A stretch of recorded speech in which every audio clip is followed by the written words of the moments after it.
Mhm. Hop. Bizga ana endi yorug'lik va kamerani so'zlash bugungi mavzumiz. Ana masalan kamera harakatlari, ana bunga o'xshagan shularni qanday qilib tayyorlasa bo'ladi yorug'liklarni. Har bir obyektimiz ko'rinib turishi uchun yorug'lik qo'shishimiz kerak. Ana bu masalan misollarda ko'rsatilgan. Yorug'liksiz bizda e, bo'lmaydi endi nima deydi animatsiyalar yoki o'sha obyektlarni yorug'liksiz tayyorlab bo'lmaymiz. Bu yorug'likni bugun qanday qo'shib ishlatishni ko'rib chiqamiz sizlar bilan. Ho'p, birinchi kameradan boshlasak. Kamera bu sahna ko'rinishini belgilaydigan obyekt bo'lib, mana bu yerda masalan ko'rib turishlaringiz mumkin. Mana kamera harakatlanib bormoqda. Ana shu kamera yozib boradi. Bu ana hozir xuddi odam qadam qo'yayotganga o'xshatib imitatsiya deymiz. Qadam imitatsiyasini bajarib, masalan, bu yerda harakatlanmoqda misolimizda. Demak, ana bu ko'z yoki fotoapparat sifatida tasavvur qilish mumkin. Bu orqali yakuniy tasvirni yoki animatsiyani yaratish uchun sahnangizga qarashingiz mumkin. Kamerasiz tasvirga olib bo'lmaydi. Ya'ni biz obyektlarni yaratdik, chiroyli qilib, qaysidir nimalarni qiyin obyektlar 3D'larni tayyorladik. Lekin biz uni animatsiya qilish uchun yoki shu rasmni olishimiz uchun bizga kamera kerak. Kamerasiz bo'lmaydi. Endi skrinshot qilib qo'ysalar bo'ladi. Bu endi portret viewport boshqa nimalari kerak emas joylari tushadi. Bizga bu uchun masalan yuklab olishimiz uchun tayyor kamera qo'shilgan. O'shani ishlatishimiz kerak bo'ladi.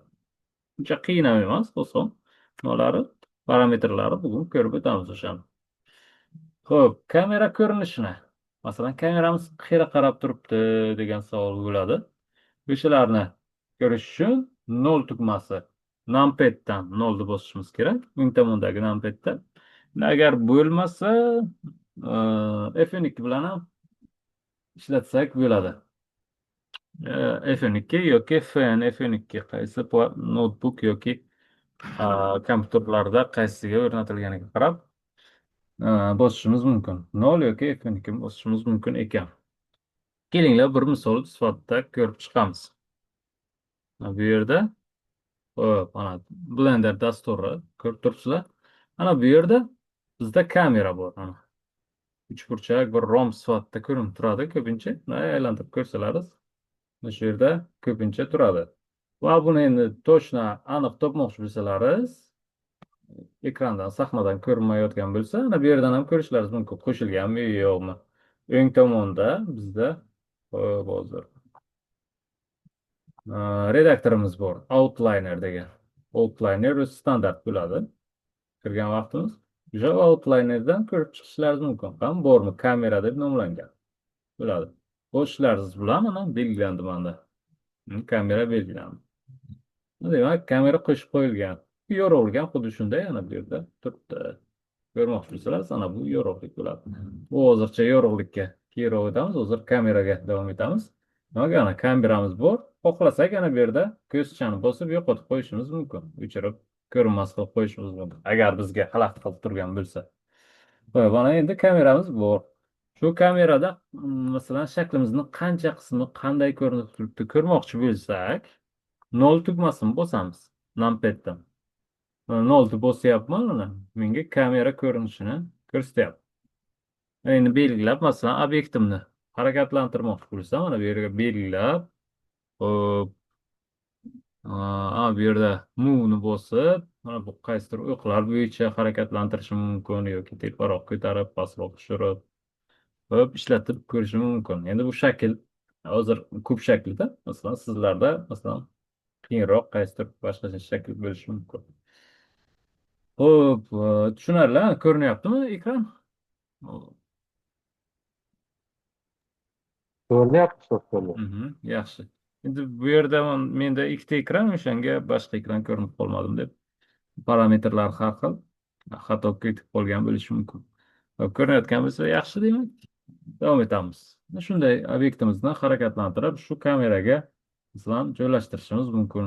Yana masalan qo'shimcha obyektlar ham qo'shishimiz mumkin.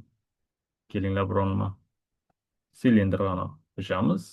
Mana bu yerda parametrlarni o'zgartirsak ham bo'ladi, masalan, depth, masalan, chiroq va orqaroqqa, masalan, kamerani orqasiga o'tkazib qo'yaman.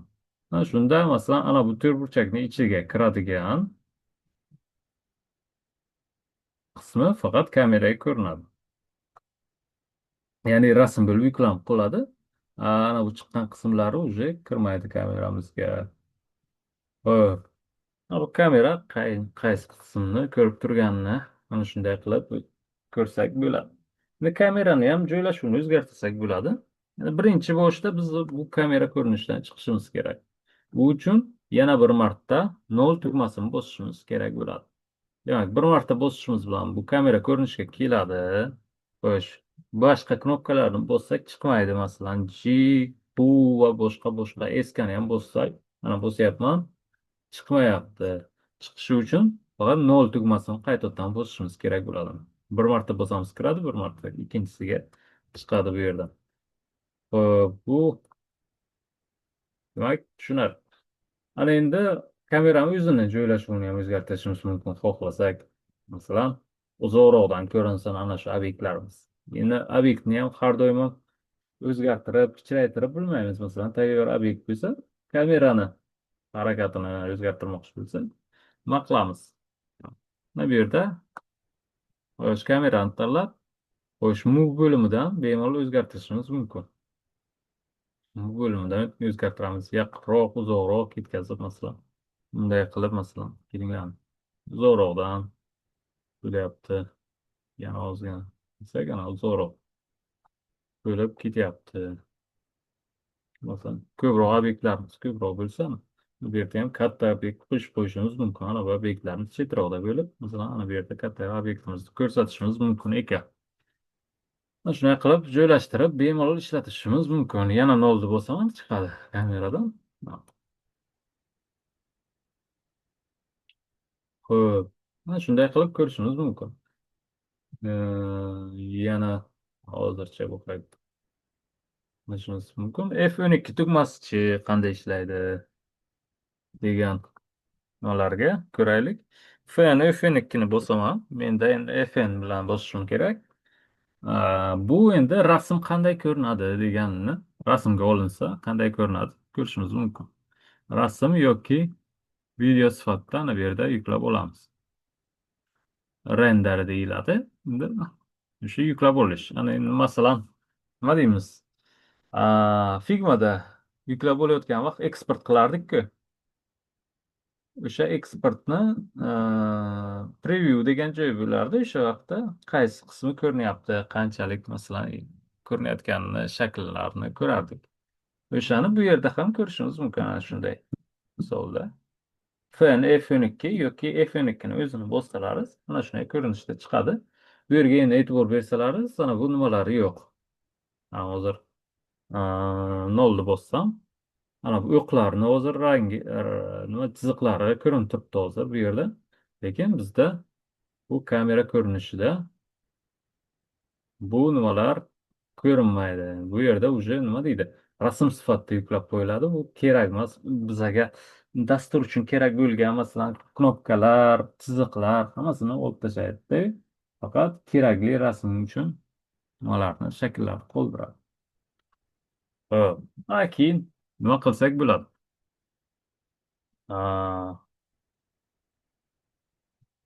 Ctrl S tugmasini bosib, hop, saqlanib qilib qo'ysak bo'ladi. Masalan, mana bu yerda yuklanganlari ham bor ekan. Hop, Documents'ga masalan Save Blender file sifatida yoki hozir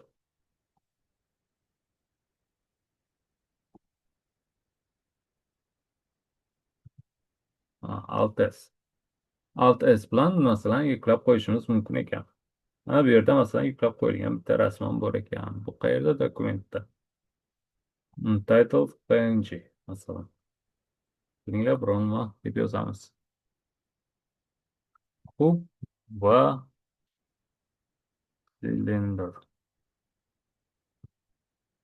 cylinder deb yozamiz va save as image. Bu rasm sifatida bizga yuklab beradi. Bu yerda turlari ham bor. Xo'p, JPEG, Sinionni ishlatib ko'rmaganman. Balki ishlatsa bo'ladi.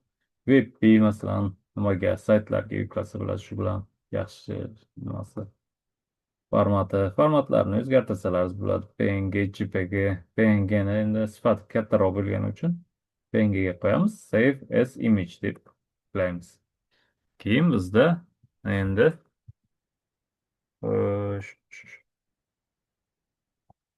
download documents deydi. Adashmasam mana bizda rasm sifatida yuklandi.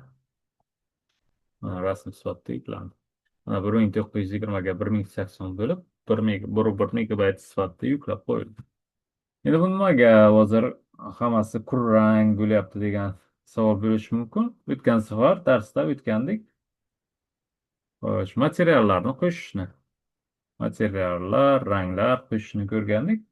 Xuddi o'shani biz ham bu yerda qo'shishimiz mumkin. Mana bu yerda material deb bosib, bitta bo'sh ochib, birinchi bo'shni ochamiz, keyin new ni bosib, material masalan qanaqadir rang berishimiz mumkin.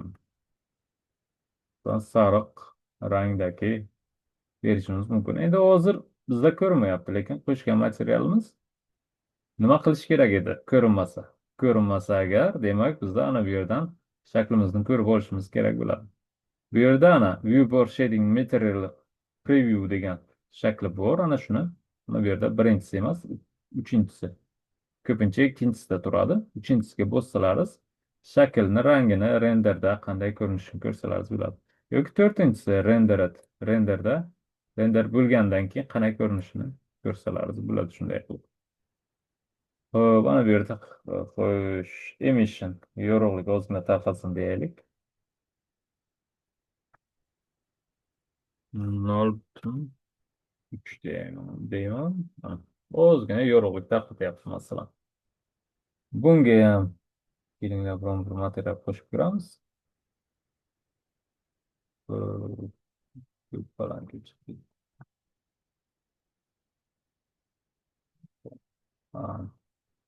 Material qo'shaman va bu yerga new bosib, masalan, ko'k rang berib ko'ramiz. Ko'k rangga o'tdi. Lekin bizda birinchi bo'shda bu materialimiz turgani sababli nima deydi? Bu hozir ko'k rangga o'tmayapti. Bu materialimizni o'chirib tashlashimiz kerak. O'chirish uchun bitta shu materialga bosib, minus tugmasini bossak, rang yo'qoladi. Endi xohlasak metallik masalan berishimiz mumkin. Roughnessni tushirib yoki ko'tarib. Mana shunday. Kelinglar ana bu yerda alfani ham nima qilib ko'ramiz? Shaffoflik ozgina shaffofroq qilib ko'ramiz. Qanday ko'rinishda bo'lar ekan shunda. Hop, ben F12 tugmasini yana bosaman. Bu yerda endi qanday ko'rinadi? Bu yerda ko'rinishi turibdi. Keyin Alt S saqlanit, Ctrl S bilan saqlanib qilardik. Xuddi shunday. Endi bu yerda ozgina farq qiladi. Alt S bilan bosish kerak. Alt S ni bossam, mana bu yerda chiqyapti. Kuba silindr 2 masalan deb qo'yamiz. Mana уже materialda shakllarimizga rang berib ham saqlab qo'yishimiz mumkin ekan. Mana shunday qilib. Kuba silindr 2 bizga saqlanib bo'ldi. Ozgina shaffofroq sifatida yuklab qo'yildi. Rasm sifatida yuklandi. Bu nima? Kulrang nimani ham o'zgartirishimiz mumkin. Atrofidagi uchun rasm qo'yishimiz kerak yoki qandaydir font qo'ysak ham bo'ladi. Font qo'yib tashqi ko'rinishni o'zgartirishimiz mumkin. Bu keyingi nimalarimizda bo'ladi. Bu mana shunday qilib qo'yishimiz mumkin ekan kamerani nimasini, demak kameraga ko'rinib turgan qismini shunday qilib yuklab qo'yar ekanmiz.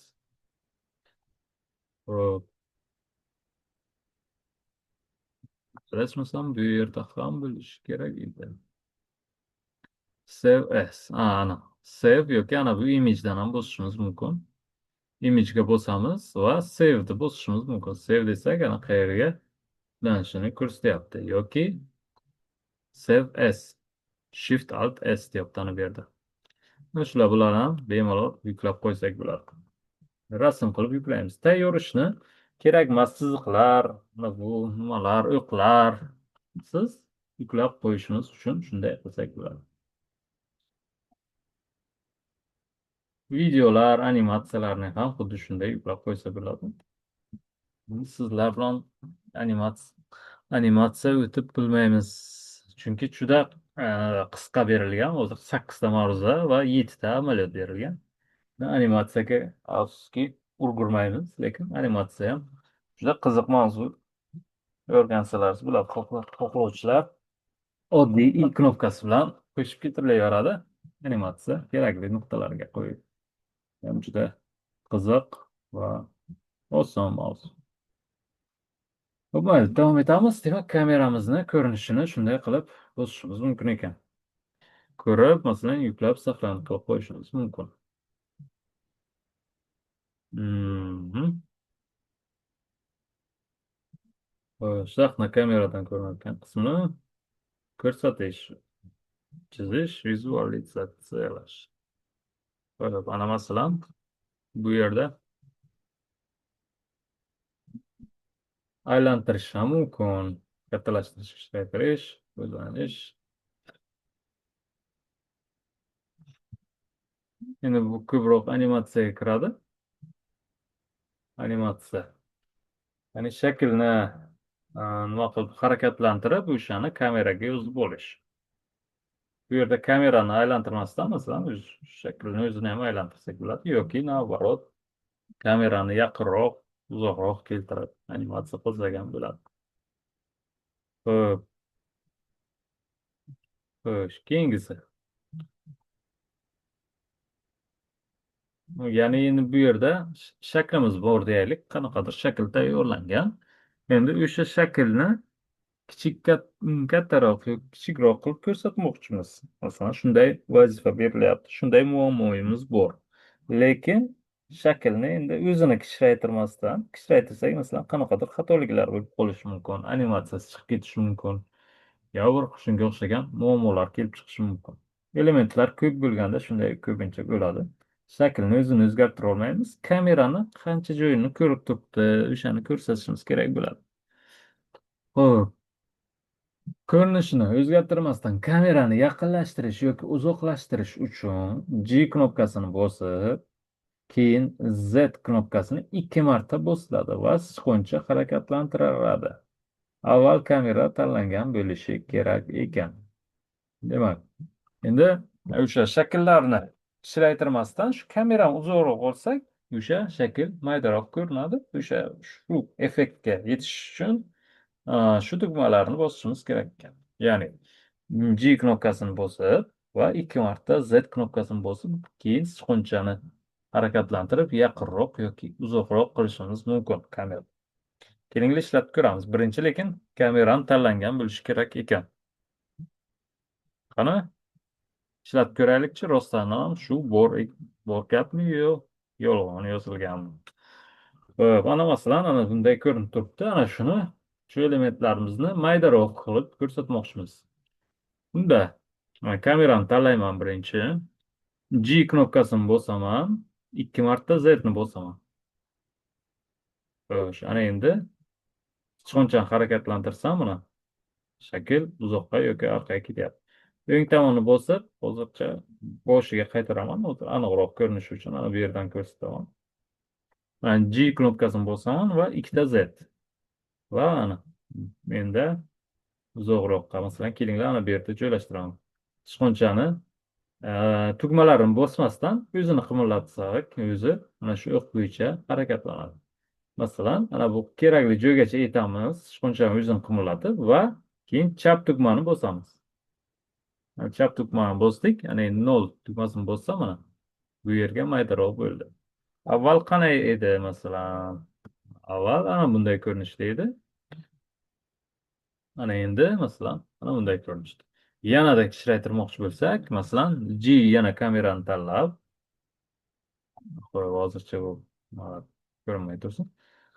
Xo'p, bosamiz kamerani, G knopkasini bosamiz, 2 ta Z ni bosamiz va sichqonchani qimirlatamiz. Endi chap tugmani bosib, yana nol tugmani bosaman. Mana nol tugmani bosam, mana yanada chiraydi bizda shaklimiz. To'rt. Hop. Zapis o'chib qolibdimi nima?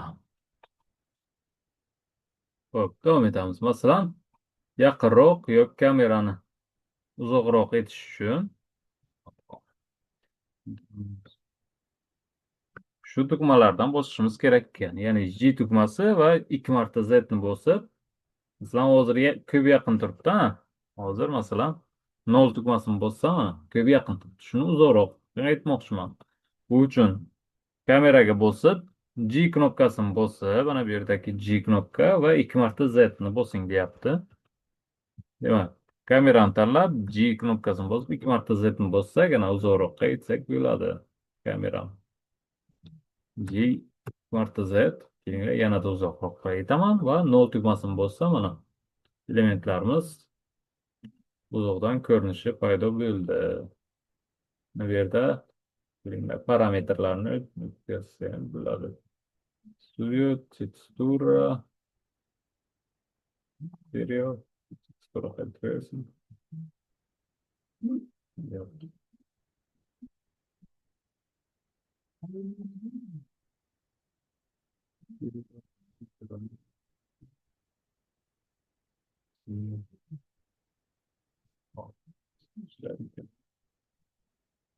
Hop, bu hozircha bizga kerak emas. Rangini ko'p turaylik. Mana bunday qilib, masalan, yaqinroq ko'rishimiz mumkin ekan. Mana kameramiz uzoqroqdan, aniqrog'i yoki yaqinroqdan qilib joylashtirishimiz mumkin. Demak, yana bir marta aytaman. Kamerani belgilaymiz. G knopkasi bosilib, ikkita Z bilan yaqinroq yoki uzoqroq qilsak bo'ladi.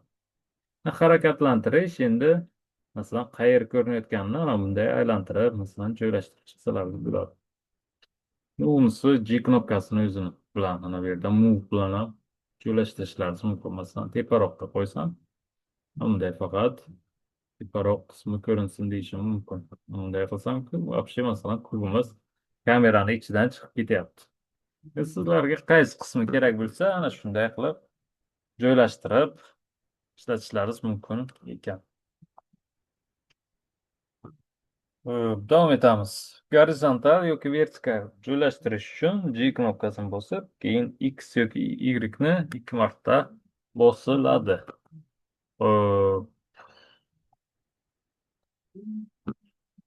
Qanday bo'ladi shunda?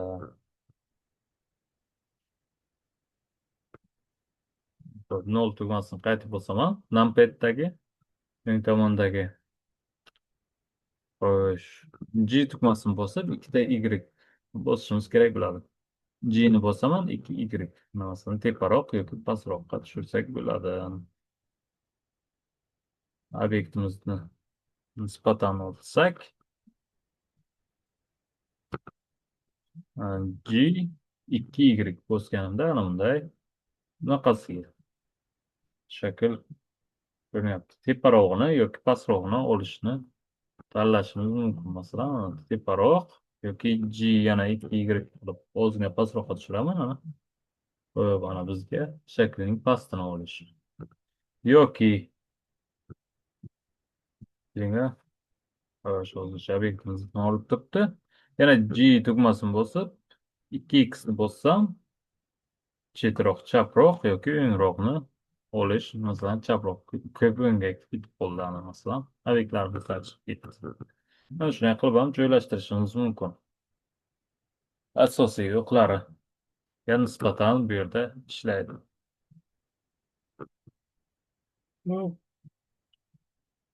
Global o'qlar endi masalan, ana shu shaklni tepaga, aniq tepaga o'zgartirmoqchi. Nisbatan kameraga o'ziga nisbatan emas, shaklni o'zini, kamerani o'zini tepaga ko'tarmoqchi bo'lsak, bu global o'qlarimiz ana bu o'qlar. Mana bu yerda Y, yashil, qizil, X o'qi va Z o'qimiz tepa pasti bor. Endi u Z o'qi qo'yilmagan.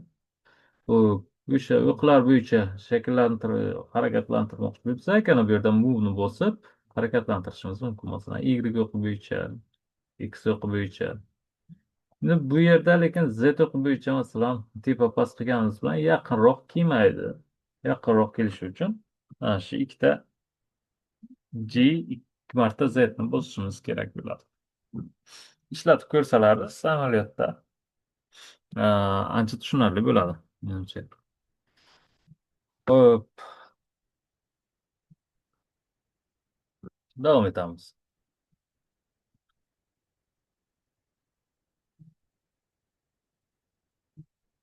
Ho'p, kamera sahnadagi holatdan qat'iy nazar o'z so'zlamalariga ega. Kamera so'zlamalari kamera tanlangandan Properties muharrirning data bo'limida ko'rinadi. Demak, bu qayerda ko'rinadi? Kelinglar, misolda ko'ramiz. Ana bu yerda misolda ko'rinib turibdi. Ana bu yerda kamera data bo'limi bor. Uni kelinglar topib ko'ramiz. Birinchi bo'shida hozir kamera tanlangan. Masalan, kubimiz tanlangan yoki boshqa elementlarimiz tanlangan. Mana bu yerda material data bo'limi bor. Bossak hech nima ko'rinmaydi bu yerda. Ko'rinishi uchun kameramizni parametrlari ko'rinishi uchun kamerani tanlaymiz va bizda ana bu yerda data bo'limi o'zgaradi. Data bor, bu yerda constraint va boshqa bo'limlar bo'lishi mumkin. Joylashuvi bor masalan. Bizga data bo'limi kerak. Mana bu yerda yashil ikonkamiz bor, kameraning rasmchasi bor. O'shanga bosishimiz kerak bo'ladi. Bosamiz va ana bu yerda qanaqadir parametrlarimiz bor. Fokus va shunga o'xshagan yaqinlashtirish, uzoqlashtirish, qaysi qismi ko'rinsin, qaysi qismi ko'rinmasin. Masalan, obyektlarimiz juda ko'p bo'lishi mumkin. Juda ko'p. Bizlar qaysidir yaqinlikdagi nima ko'rinsin? Nima deydi? Obyektlar ko'rinsin, lekin masalan, uje 1 metrdan keyingi obyektlar ko'rinmasin desak agar, mana bu yerda clip start, clip end bilan masalan to'g'rilashimiz mumkin. Masalan, 1 metr deyman. 0 ni bosganimda ana hech nima ko'rinmaydi. Chunki hozir ana bu yerdagi masofa bizda 1 metrdan katta.